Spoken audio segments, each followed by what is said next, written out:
Hola, ¿qué tal? Espero que estés muy bien, que Dios te bendiga. Gracias por unirte al estudio de la palabra de Dios. Lección número 7 para esta semana. El título es Una ciudadanía celestial. Así es, usted y yo pertenecemos al reino de Dios y por ende nuestra ciudadanía está en los cielos. Vamos a estudiar más el libro de Filipenses para esta semana. Así es, vamos a profundizar en este concepto. Quédese conmigo porque ya casi iniciamos.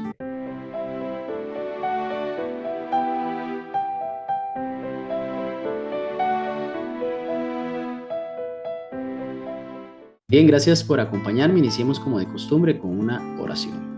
Padre Santo, Señor Dios eterno, poderoso Rey, gracias por darnos el espacio, el estudio de tu palabra. Queremos aprender más. Por eso que tu Santo Espíritu sea nuestra guía. Te lo pedimos en Jesús. Amén. Bien, el texto para memorizar es Filipenses capítulo 4, versículo 6. Dice, por nada estén afanosos, sino presenten sus pedidos a Dios en oración, ruego y acción de gracias. Así es, debemos de aprovechar el tiempo y pedirle a Dios que nos guíe, que nos ayude en acción de gracias, agradeciendo en todo momento.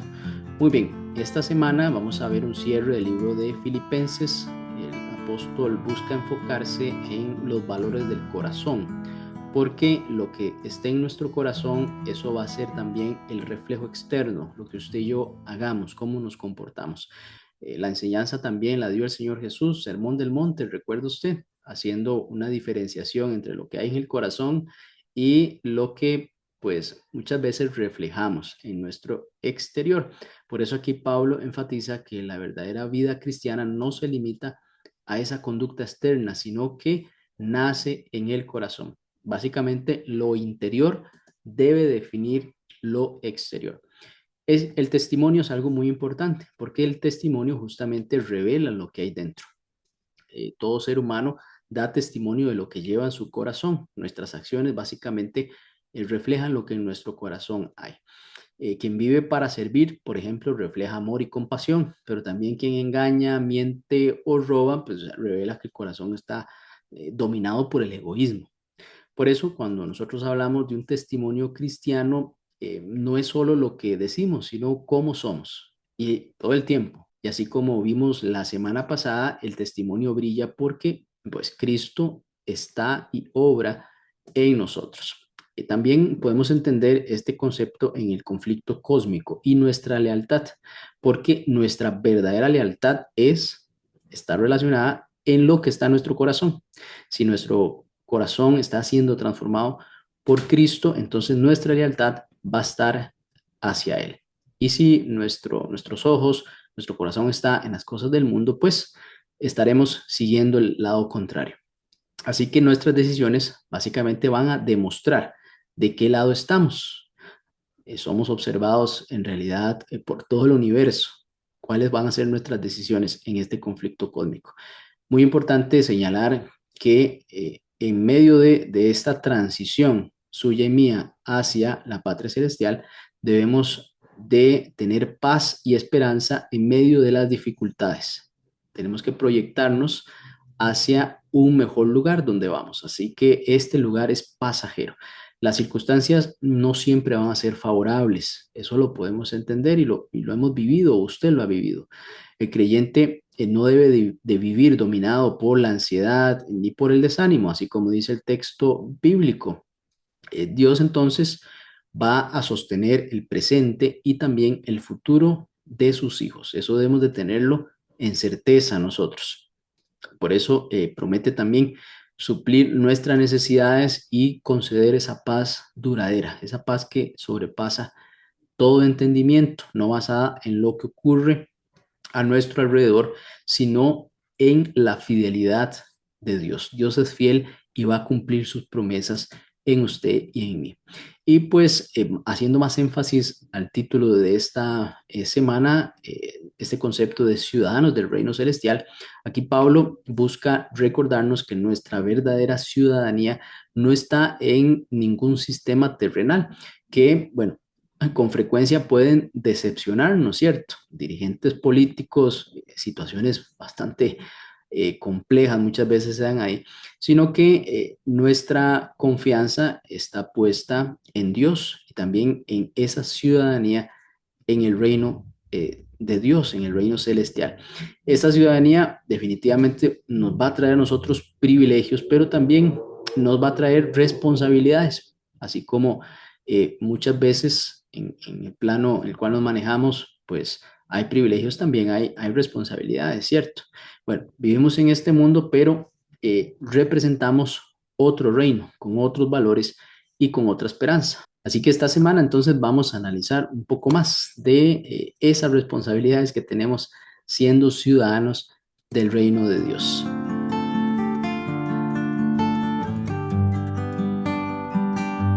Bien, vamos a estudiar Filipenses capítulo 3, versículo 17 al 19. El versículo 17 dice, hermanos, sed imitadores de mí y mirad a los que así se conducen según el ejemplo que tenéis en nosotros. Qué interesante ver cómo el apóstol Pablo se utiliza como un modelo, se presenta como un modelo para sus lectores y también otros que están perseverando en la fe, que tienen un comportamiento como el Evangelio así lo pide. Entonces vemos aquí una importancia de los modelos. Nosotros como seres humanos aprendemos por imitación.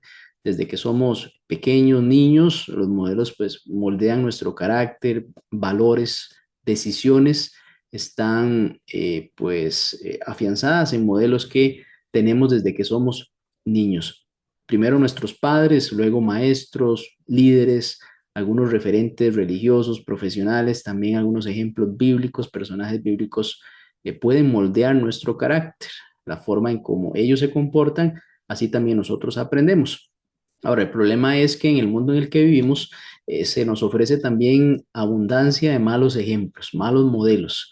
Y básicamente los medios de comunicación amplifican esos modelos y normalizan vidas desordenadas, vidas vacías, y los ponen como ejemplos a seguir.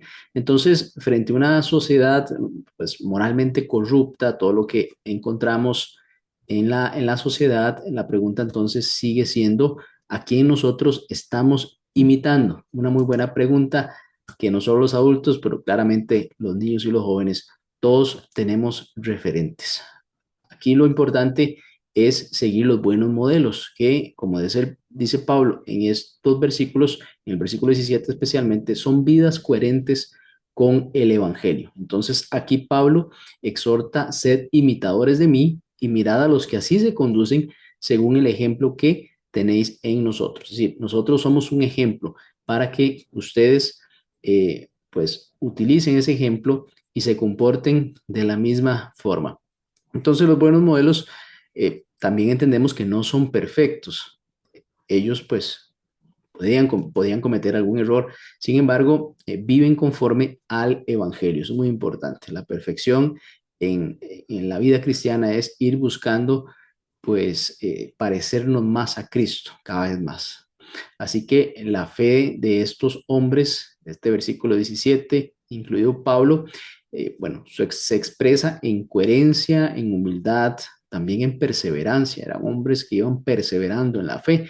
Entonces Pablo básicamente invita a que se observen esas vidas, no solo para que los escuchen, sino que aprendan de quienes caminan fielmente con Cristo, es decir, que lo utilicen como modelos porque ellos siguen a Cristo, ¿verdad? Así vemos como los malos modelos, por el contrario, tienen una característica que tienen prioridades equivocadas. Entonces, ahí en el versículo 18, vamos a leer, dice, porque por ahí andan muchos, de los cuales os dije muchas veces, y aún ahora lo digo llorando, que son enemigos de la cruz de Cristo. Lamentablemente dice que hay muchos de los cuales, pues, en bastantes ocasiones, y que incluso hay un dolor en el corazón de Pablo porque existen esas personas que otros podrían fijarse en ellos y entonces les denomina enemigos de la cruz de Cristo. Qué terrible ser un enemigo de la cruz de Cristo. Así pues, Pablo lo entiende y sufre por ellos en esta condición. Además, en el versículo 19 dice el texto, el fin de los cuales será perdición, y da unas características de este tipo de modelo, cuyo Dios es el vientre cuya gloria es su vergüenza y que solo piensan en lo terrenal. Entonces, hay una característica aquí que menciona, su Dios es el vientre. ¿Cómo podemos interpretarlo? Glotonería, satisfacción a la carne, al yo, eh, priorizando eso a cualquier otra cosa espiritual. Se glorían también en lo que deberían avergonzarlos, cosas que el Espíritu revela debe ser vergüenza, pues lo toman como algo bueno para seguir en eso, ¿cierto? Vemos también que piensan solo en lo terrenal, no hay pensamiento priorizado en las cosas del cielo. Y lamentablemente dice, su fin es perdición. Por eso es que Pablo, pues, llora esto. eh, Quisiera que no fuese así, pero lamentablemente dice que hay muchos de los cuales él ha alertado mucho de esto. Entonces, vemos aquí compasión de parte de Pablo, no desprecio, quisiera que no fuese así, pero lamentablemente así se presenta. Entonces, vemos claves para discernir entre unos y otros, entre buenos modelos y malos modelos. Qué importante para también enseñarle a nuestros jóvenes esto. Pablo entonces nos da estos criterios para evaluar estos modelos de vida. Entonces, uno muy importante, el fruto, no solo las palabras, lo que acciona la persona, cómo se desenvuelve, qué hay en el centro de su corazón, Cristo o el yo. Básicamente satisfacer únicamente mi persona, la carne y no buscar nada espiritual. La esperanza también porque dice que, bueno, será el cielo o será la tierra. Su esperanza no está puesta en cosas celestiales, sino en lo que pueda lograr en la tierra únicamente. También menciona que celebran algo que más bien debería de avergonzarlos. Es interesante esto. También el destino del camino que siguen, lamentablemente la perdición. Entonces, estas claves, resumiendo los versículos 17 al 19, pues son indispensables aún en nuestros días. ¿Cuál es el enfoque correcto? Definitivamente mirar a los buenos ejemplos. Pablo entonces orienta a sus lectores a que nos enfoquemos en los buenos, nos enfoquemos en quienes siguen a Cristo, que obran conforme a eso. Y pues vemos también cómo cuando miramos a la cruz derriba barreras y además nos recuerda que sí, todos somos pecadores, todos somos necesitados, porque estos hombres, que son buenos ejemplos, que pueden servir de modelos, ellos pues también necesitan de un Salvador. En este caso, Pablo está utilizando este ejemplo para que los demás puedan avanzar también. Definitivamente, mirar a la cruz es el objetivo de todos. Basado en esta enseñanza de esta parte de la lección, nos menciona o aprendemos que debemos de observar, aprender e imitar a quienes viven conforme a Cristo Jesús.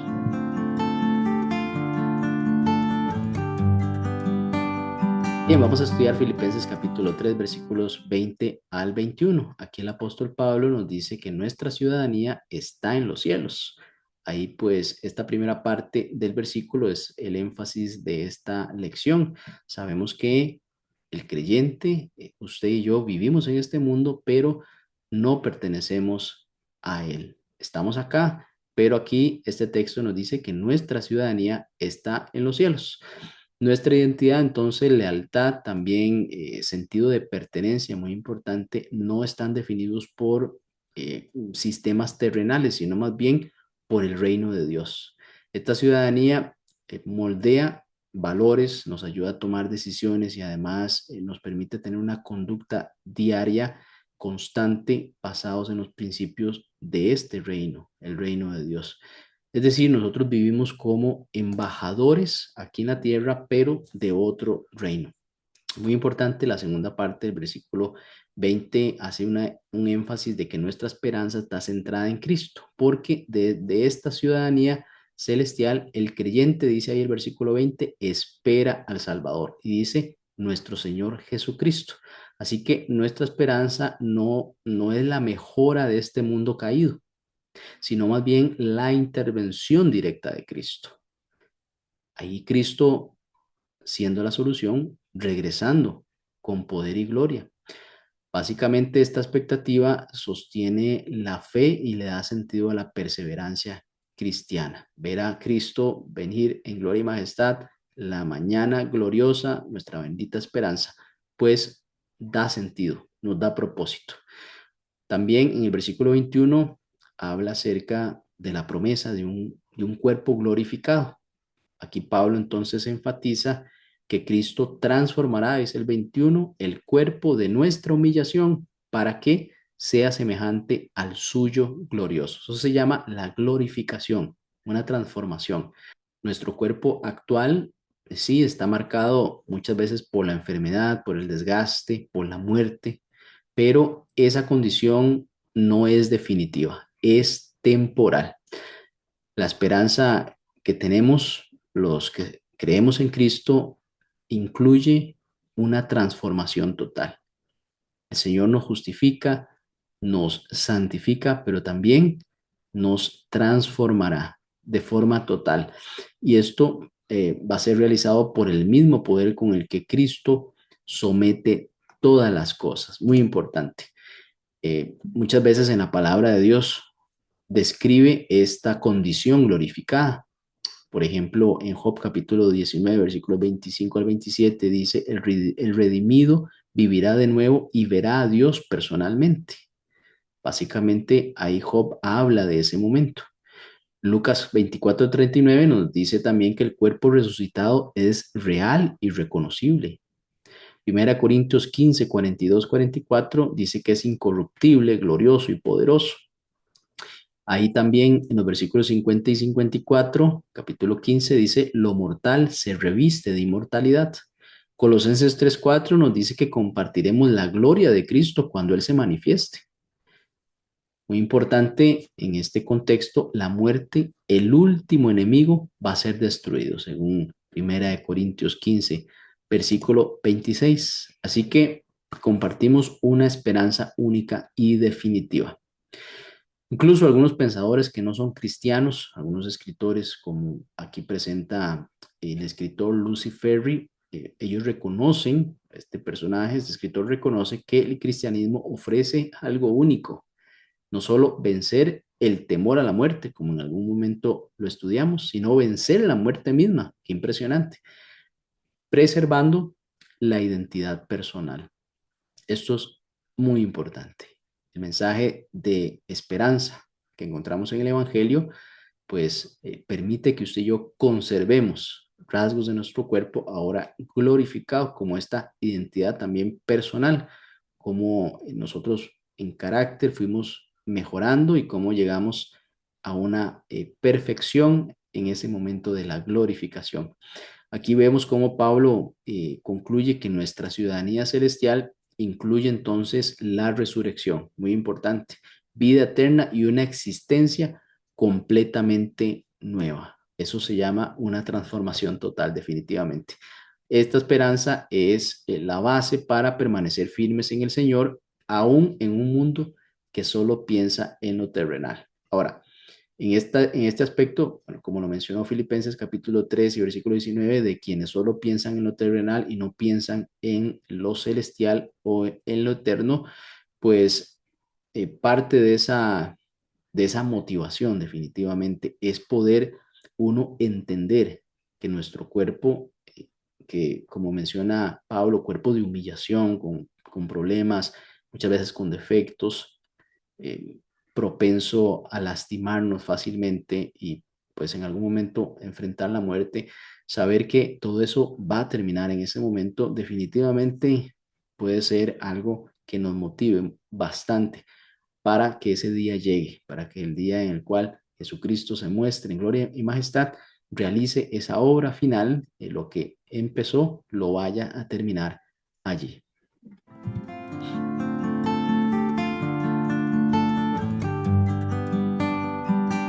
Bien, vamos a estudiar Filipenses capítulo 4, versículos 4 al 7. Aquí hay un llamado constante al gozo, porque justamente en el versículo 4 dice, regocíjense en el Señor siempre, es decir, gócense. Este gozo no depende de las circunstancias, como hemos visto en la vida de Pablo. lo que ha atravesado, sino depende en la comunión con Cristo, una relación cercana con el Señor Jesús. Esto es una decisión espiritual consciente, no es una emoción pasajera. Definitivamente es una decisión porque en medio de las circunstancias, humanamente hablando, pues lo natural sería sentirnos triste ante el dolor, pero aquí, aún en medio de las circunstancias, el apóstol dice, tengan gozo en el Señor. Entonces, aquí el creyente puede alegrarse porque su seguridad está en el Señor Jesús y no en lo que sucede alrededor. También menciona el versículo 5 que sea conocida vuestra mansedumbre a todos los hombres. Esto es parte del fruto del Espíritu de Dios, porque la mansedumbre, podemos definirla, es la expresión externa de una vida gobernada por Cristo. Qué interesante. Esta forma de comportarnos básicamente refleja confianza en Dios, ser una persona con mansedumbre. Tiene mucha relación también con dominio propio y una actitud humilde aún en medio de situaciones bastante complicadas. Podemos entenderlo también como una señal de que el corazón descansa en el Señor y no reacciona con ansiedad o agresividad, que es muy natural en el ser humano cuando está bajo presión o amenaza. También el versículo 5 menciona algo muy importante. Dice, el Señor está cerca. Una frase corta, pero con mucho significado, porque la cercanía de Dios vence la ansiedad. La conciencia de la cercanía de Dios, yo soy consciente de eso, básicamente es el antídoto del afán. Dios es nuestro amparo y fortaleza, recuerda ese versículo, nuestro pronto auxilio en las tribulaciones, el Salmo 46, versículo 1. Vemos cómo Cristo enseñó también a no preocuparnos por el mañana. Mateo capítulo 6, versículo 25 al 34. También el apóstol Pedro en algún momento afirmó que nosotros podemos echar toda nuestra ansiedad sobre él porque él cuida de nosotros, en 1 Pedro capítulo 5 versículo 7. Así que en estos textos que definitivamente trascienden en el ámbito espiritual, que impactan nuestras emociones, que le da estabilidad también a nuestro ser, nos invitan a cambiar la ansiedad por la oración. Por nada estén afanosos, si no sean conocidas vuestras peticiones delante de Dios. Filipenses capítulo 4, versículo 6, el versículo de esta semana. Entonces, la ansiedad se sustituye por oración, una comunión constante, por ruego, una urgencia y dependencia, también acción de gracias, es una confianza anticipada a lo que ya Dios tiene para mí. Por eso orar con gratitud implica también creer que Dios ya está obrando conforme a su voluntad. Eso se llama fe. Y en 1 Juan capítulo 5, versículo 14, encontramos esa promesa. Eso aún antes de ver la respuesta. Básicamente es una definición de la fe. Así que debe de haber un resultado y es la paz que sobrepasa todo entendimiento. Algo que hemos escuchado, pero debemos de siempre repasar y buscar entender mejor. Filipenses capítulo 4, versículo 7 tiene esta declaración. Dice, y la paz de Dios guardará vuestros corazones y vuestros pensamientos en Cristo Jesús.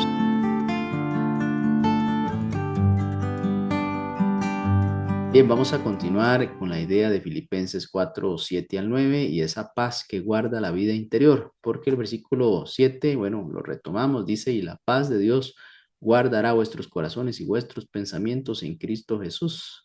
Aquí vemos que Pablo utiliza una metáfora militar, porque hay un verbo griego llamado frorreo que describe una guarnición, una guardia que protege a la ciudad de un ataque.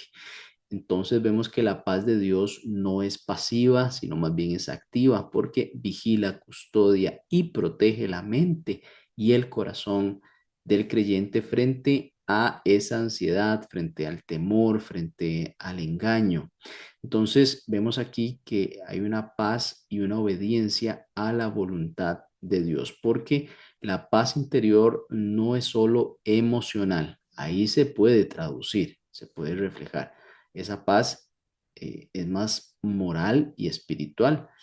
El Salmo capítulo 119, 165 dice, mucha paz tienen los que aman tu ley y no hay para ellos tropiezo. Vemos que aquí hay un orden, hay un amor hacia la ley de Dios y pues eso conduce a tener paz. Y además para ellos no hay tropiezo, se hace la voluntad de Dios. Entonces hay una relación entre obediencia y paz también. Por eso dice aquí que la paz se construye, no es pasiva. Hay que tomar acción en eso.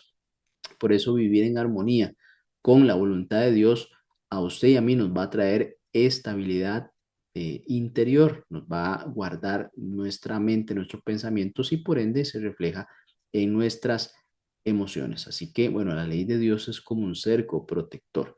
Cuando la conciencia entonces está alineada con Dios, lo que es la mente va a descansar y el corazón va a permanecer firme, va a permanecer seguro. Vemos un concepto también que se llama la disciplina del pensamiento. ¿Qué quiere decir esto? Porque el versículo 8, avanzando en el texto, dice, por lo demás, todo lo verdadero, todo lo honorable, todo lo justo, todo lo puro, todo lo de buen nombre, entonces en eso usted piense. Note, hay una acción, hay cosas buenas, hay cosas verdaderas, honorables. En eso enfoque sus pensamientos. Entonces vemos que hay una decisión consciente. Esto se construye. Debemos de llenar la mente con aquello que refleja el carácter de Dios y tendrá entonces un efecto en nosotros positivo relacionado con la paz. Entonces la paz se cultiva al pensar deliberadamente en lo que, bueno, el texto ahí lo dice, verdadero, honorable, justo, puro, amable, de buen nombre, virtuoso, digno de alabanza. Note todos los conceptos positivos que traen estas palabras, básicamente características de Dios, ¿cierto? Entonces, lo que domina nuestros pensamientos termina moldeando nuestra vida. Y vea qué interesante, el versículo 9 dice, lo que aprendieron, recibieron y oyeron y vieron en mí, perdón, esto hagan. Todas estas cualidades que Pablo menciona anteriormente se desprenden también de su vida, es decir, él buscó reflejar eso. Cuando digo buscó es que hay una lucha constante del ser humano por dejar el fruto de la carne, pues, y tener ahora el fruto del espíritu. Aquí vemos que, bueno, Pablo reflejaba esas características en ese caminar cristiano, como ese modelo que en algún momento mencionamos. Entonces, la paz no es solo el resultado de pensar bien, sino de vivir coherentemente con esos pensamientos. Entonces, Pablo une lo que es doctrina y práctica y pues lo concilia con mente y conducta. Entonces está la doctrina que es el concepto, la práctica es ponerlo en efectos, en autos, a hacerlo, y la mente, los pensamientos, y hay una conducta que puede ser también un hábito, ¿cierto? Vemos aquí cómo el pensamiento transformado y la obediencia diaria, entonces caminan juntos y se cumple esa promesa de Filipenses capítulo 4 versículo 9 que dice, y el Dios de paz estará con ustedes. Nota esto. Primero hay una serie de instrucciones. Primero debemos de decidir lo que debemos de pensar, guardar nuestros pensamientos. El Dios de paz estará entonces con nosotros cuando tomemos esas acciones conscientes y pues deliberadas para que nuestros pensamientos y nuestro corazón estén a salvo, estén protegidos. Dios es el primero en interés de que pues usted y yo tengamos paz en nuestro corazón, esa paz que proviene del cielo.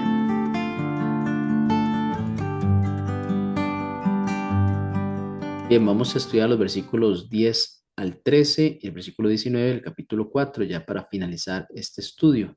Entendemos aquí cómo el contentamiento no depende de las circunstancias. El versículo 11 dice, he aprendido a contentarme cualquiera que sea mi situación. Aquí la clave entonces es el contentamiento se aprende, no es automático, tampoco es emocional, es una decisión basada en la confianza en Dios. Definitivamente es fruto del Espíritu Santo, pero también yo decido estar contento, estar regocijado. No importa si hay hambre, escasez, enfermedad, pérdidas, es una decisión. La fe entonces se activa porque nosotros reconocemos nuestra dependencia total de Dios. Además, si lo analizamos en el contexto de otras experiencias bíblicas, la abundancia y la escasez son también temporales. Pablo vivió ambos extremos, pero también en estas otras historias, el libro de Job nos enseña en aquel versículo, nada trajimos al mundo y nada nos llevaremos, en Job capítulo 1, versículo 21.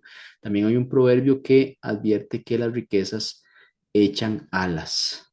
En 1 Timoteo 6:7 dice, bueno, reafirma básicamente esta realidad. Entonces, aquí vemos una clave en no poner nuestra seguridad en lo que cambia. Por el contrario, Dios nunca cambia, es el mismo ayer, hoy y siempre. Entonces, debemos de fijarnos en eso. También que Dios conoce y suple nuestras necesidades. Las promesas que sostienen el contentamiento, por ejemplo, hay textos como Salmo 23:1 dice, el Señor es mi pastor, nada me faltará. Mateo 6:32, el Padre sabe lo que necesitamos. Primera de Pedro 5:7 dice, podemos echar nuestra ansiedad sobre Él. Filipenses 4:19 dice, Dios suplirá toda necesidad. Aquí definitivamente la clave es que ese contentamiento nace de confiar en el carácter de Dios, no en nuestras posibilidades, nuestras cuentas bancarias, nuestras adquisiciones en este mundo. Vemos también un secreto supremo en el cual el versículo 13 dice, todo lo puedo en Cristo que me fortalece. Este texto hay que saberlo entender también. Básicamente, Cristo es suficiente. Todo lo puedo en Cristo no significa hacer cualquier cosa, sino, basado en la experiencia de Pablo al escribir esto, enfrentar cualquier circunstancia dentro de la voluntad de Dios. Muy importante, aquí la fortaleza no viene de uno mismo, sino de Cristo. Y así lo entendía el apóstol y lo ponía en práctica. La recomendación es orar conforme a la voluntad de Dios, porque, bueno, en Santiago capítulo 4, versículo 2, usando este texto como referencia, a veces no pedimos lo que sí está en armonía con su voluntad o pedimos lo que no está en armonía con su voluntad. Podemos pedir con confianza salvación de otros, valor para testificar, perdón, fortaleza para obedecer, amor por los enemigos, sabiduría, comprensión de la verdad. Son cosas que pues están alineadas a la voluntad de Dios. Entonces es muy importante mencionar que el contentamiento, que es esta palabra clave de esta parte de la lección, aumenta cuando nosotros alineamos nuestras peticiones con el corazón de Dios. ¿Cómo vamos a reaccionar entonces cuando Dios no responde como esperamos? Que puede ser una de esas interrogantes frecuentes de nosotros, los seres humanos, que preguntamos a Dios. Entonces, esta es la parte más profunda de esta palabra, contentamiento, porque aquí podemos recordar que un no también es una respuesta. Dios ve lo que nosotros no vemos y somos impacientes también. Debemos de confiar en la sabiduría de Dios. A veces el silencio es protección y una respuesta pues pudo haber complicado más bien las cosas. A veces la espera es formación de carácter. Eso es importante. Muy importante mencionar también que es examinar el corazón es parte de este proceso, porque busco la voluntad de Dios o solo mi comodidad. ¿Qué estoy yo pidiendo? ¿Para qué? Interesante.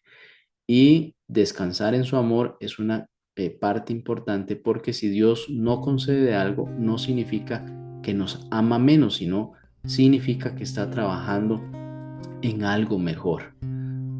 Recuerde que para un hijo, una hija de Dios, todas las cosas le son para bien. Entonces, creo yo que es mejor esperar, es esperar a que pues las cosas se resuelvan conforme a la voluntad de Dios, nosotros actuando en lo que nos corresponde a nosotros, pero también sabiendo escuchar y actuando con sabiduría basada en la palabra.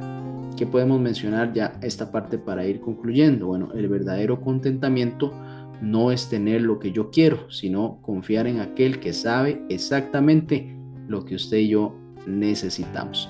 Cuando no recibo lo que pido, entonces yo puedo elegir qué puedo hacer yo: amargarme, dudar o profundizar mi fe en Dios, ¿cierto? Entonces, el contentamiento maduro cristiano puede decir: Señor, aunque no entienda, confío en ti. Y vemos cómo Pablo nos enseña que nuestra ciudadanía es celestial y que no debemos vivir enfocados solo en lo terrenal. Nos anima a permanecer firmes en el Señor, a cultivar la unidad y a no dejarnos dominar por la ansiedad. En lugar de preocuparnos, debemos presentar nuestras necesidades a Dios con oración y gratitud. Cuando vivimos así, experimentamos la paz de Dios, una paz que sobrepasa todo entendimiento y que guarda nuestro corazón y nuestros pensamientos. Al llenar nuestra mente con lo verdadero, con lo justo y lo puro, aprendemos a caminar con estabilidad y confianza, aún en medio de cualquier circunstancia. Vamos a orar para finalizar. Muchas gracias, Señor. Ayúdanos a tener confianza en ti, oh Dios, en lo que Cristo ha hecho por nosotros. Sabemos que debemos de guardar nuestros pensamientos. Es una decisión que debemos de tomar para crecer en la fe, para ir avanzando a la meta, a poder contemplar a Jesucristo, venir en gloria y majestad.